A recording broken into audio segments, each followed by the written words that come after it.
தீவில் தவித்த நண்பர்கள். அது ஒரு காலம். நாங்கள் பள்ளியில் படித்துக் கொண்டிருந்த போது சித்தார்த், முகிலன், கீர்த்திவாசன், யோகேஷ் மற்றும் நான் ஆகிய 5 நண்பர்களும் விடுமுறை நாட்களில் கடற்கரைக்கு செல்ல திட்டமிட்டோம். நாங்கள் ஒரு பெரிய கப்பலில் கடலில் சென்று கொண்டிருந்த போது எதிர்பாராத விதமாக கப்பல் கேப்டனுக்கு மாரடைப்பு ஏற்பட்டது. அதே நேரத்தில் ஒரு பெரிய புயல் தாக்கியது. கப்பல் பயங்கரமாக ஆடத் தொடங்கியது. ஒரு சுறாவும் கப்பலை சுற்றி வந்தது. நிலைமையை இன்னும் மோசமாக்கும் வகையில் கடற்கொள்ளையர்கள் எங்கள் கப்பலை தாக்கி சூறையாடினர். ராட்சத அலைகள் எங்களை மோதின. இறுதியில் சேதமடைந்த எங்கள் கப்பல் ஒரு புதிய தீவின் கரையில் ஒதுங்கியது. நாங்கள் சுற்றிலும் பார்த்தபோது தீவின் நடுவே அடர்ந்த காடு ஒன்றை கண்டோம். சித்தார்த் அருகில் ஒரு விசித்திரமான திருவிழா நடப்பதை கவனித்தான். அதனால் நாங்கள் மரங்களுக்கு பின்னால் ஒளிந்து கொண்டோம்.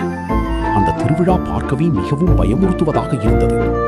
திடீரென்று அங்கிருந்த சில விசித்திரமான உருவங்கள் எங்களை கண்டுபிடித்து என்னை பிடிக்க முயன்றன. என் நண்பர்கள் எங்களை பாதுகாப்பதற்காக குச்சிகளை எடுத்தனர். ஆனால் அந்த இக்கட்டான சூழ்நிலையில் நான் மயக்கமடைந்தேன். நான் கண் விழித்த போது உதவி கேட்டு அழுது கொண்டிருந்த 16 வயது சிறுமி ஒருத்தியை சந்தித்தேன்.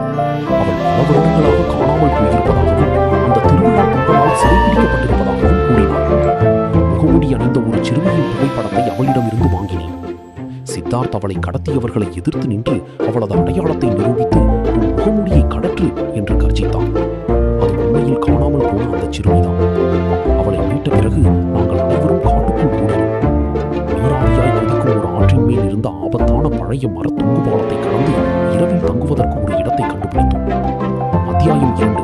பேய் மாளிகையும் காட்டு முகாம். இருண்ட இரவில் ஒரு கருமையான வானத்தின் கீழ் மிகவும் பழமையான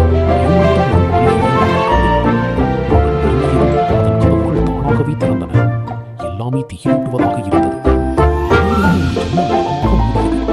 பலத்த காற்றை தடுப்பதற்காக முகிலன் ஓடி சென்று மற்ற ஜன்னல்களை மூடினான்.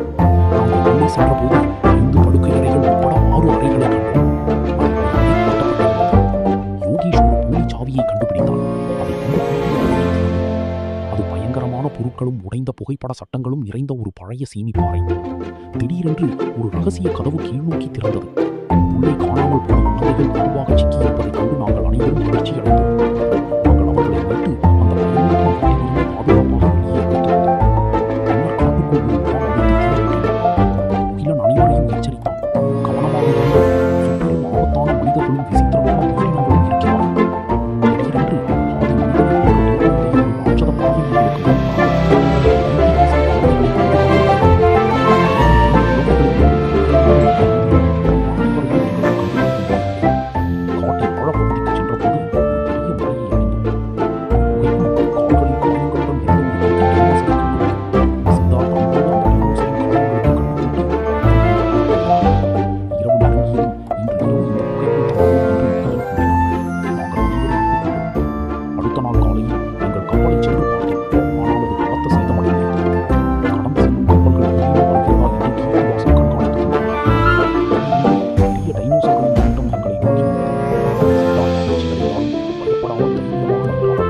அத்தியாயம் 3. ஆபத்திலிருந்து தப்புதல்.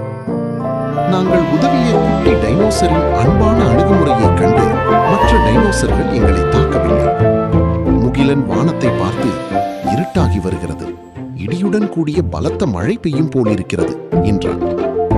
அருகில் இருந்த ஒரு பழைய மர வீட்டை நாங்கள் கண்டுபிடித்து அந்த புயல் வீசிய மதிய வேளையில் அங்கு தஞ்சம் புகுந்தோம். மழையும் இடியும் நின்றதும் வெளியே வந்தோம். யோகேஷ், இந்த தீவில் இருந்து நாம் எப்படி தப்பிக்கப் போகிறோம்? ஏன் எல்லாரும் அமைதியாக இருக்கிறீர்கள்? ஏதாவது சொல்லுங்கள் என்று கேட்டார். முகிலன் ஒரு திட்டத்தை கூறினான். மரக்குச்சிகள் மற்றும் கயிறுகளை ஒன்றாக கட்டி நாம் ஒரு உதவியை உருவாக்கலாம். நாங்கள் அனைவரும் ஒரு படகை உருவாக்க கடினமாக உழைத்தோம். யோகேஷ் எங்களிடம், பாதி வேலை முடிந்துவிட்டது, சீக்கிரம் முடிப்போம் என்றார். அது தயாரானதும் படகை கடலுக்குள் தள்ளி அதில் ஏறினோம். சிறிது நேரத்தில் கீர்த்திவாசன், உள்ளே தண்ணீர் கசிகிறது என்று கத்தினார். நாங்கள் அதிர்ச்சியடைந்து வெளியே குதித்தோம். படகும் தலைகீழாக கவிழ்ந்தது. அப்போது சித்தார்த் வானத்தை பார்த்து தூரத்தில் ஒரு பெரிய கப்பலை கண்டான். அது ஒரு கப்பல், அவர்களுக்கு சைகை காட்டுங்கள் என்று நாங்கள் மகிழ்ச்சி அடைந்தோம். கப்பலில் இருந்தவர்கள் எங்கள் சைகையை கண்டு நண்பர்கள் அனைவரையும் மீட்பதற்காக எங்களை நோக்கி வந்தனர். கப்பலை நோக்கி மீண்டும் போது கீர்த்திவாசன் கடலில் மிதக்கும் ஒரு கண்ணாடி பாட்டிலை கண்டான். அதற்குள் ஒரு காகிதம் இருந்தது. அவன் அந்த பாட்டிலை எடுத்துக்கொண்டான். நாங்கள் இறுதியாக கப்பலில் ஏறினோம். கப்பலின் படுக்கை அறைகளில் ஒன்று நாங்கள் அந்த பாட்டிலை திறந்து பார்த்தபோது அதற்குள் ஒரு புதையல் வரைபடம் இருந்தது. அத்தியாயம் 4. பாம்பு தீவும் அரக்கனின் குகையும். அந்த வரைபடம் தங்க நாணயங்கள், நகைகள் மற்றும் வைரங்கள் நிறைந்த ஒரு தீவை காட்டியது. யோகேஷ், நாம் இந்த தீவுக்கு போவோம் என்றான். முகிலன் ஒப்புக்கொண்டான். கப்பல் அந்த ஆபத்தான தீவை நோக்கி திரும்பியது. நாங்கள் அங்கு வந்தபோது அது பாம்புகள் நிறைந்த தீவு என்பதை உணர்ந்தோம். அங்கிருந்த ஒவ்வொரு மரத்திலும் ஒரு பெரிய பாம்பு அமர்ந்திருந்தது. நாங்கள் காளிப்பூர் என்ற மர்மமான பாதாள நகரத்திற்குள் வந்தோம். அங்குள்ள ஒரு குகையில் அனலிகுமார் என்ற பயங்கரமான அரக்கன் வாழ்ந்ததாக வரைபடம் காட்டியது. எலும்புகள், ஆயுதங்கள் மற்றும் டிராகன்கள் நிறைந்த அந்த அரக்கனின் குகைக்குள் நாங்கள் எச்சரிக்கையுடன் நுழைந்தோம். என் நண்பர்கள் பயந்து நடுங்கினர். அந்த அரக்கன் ஆழ்ந்த உறக்கத்தில் இருந்தார். அதனால் சித்தார்த், அமைதியாக இருங்கள், எந்த சத்தமும் செய்யாதீர்கள் என்று ரகசியமாக கூறினான். நாங்கள் மெதுவாக சில ஆயுதங்களை எடுத்தோம்.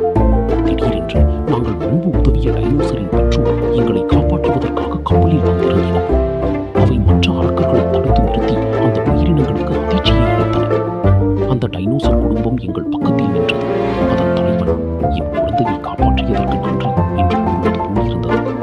சித்தார்த், இந்த அரக்கனாலும் டிராகன்களாலும் எங்களுக்கு பெரிய போராட்டம் இருக்கிறது. இந்த சண்டையை எங்களுக்கு உதவுங்கள் என்று வந்தார். எங்கள் நட்பு டைனோசர்களுக்கும் தீய டிராகன்கள் மற்றும் அரக்கர்களுக்கு இடையே ஒரு பெரிய போர் வெடித்தது. அந்த இக்கட்டான சூழ்நிலையின் நடுவில் யோகேஷ் தற்செயலாக ஒரு பெரிய அரக்கனின் முட்டையை மிதித்து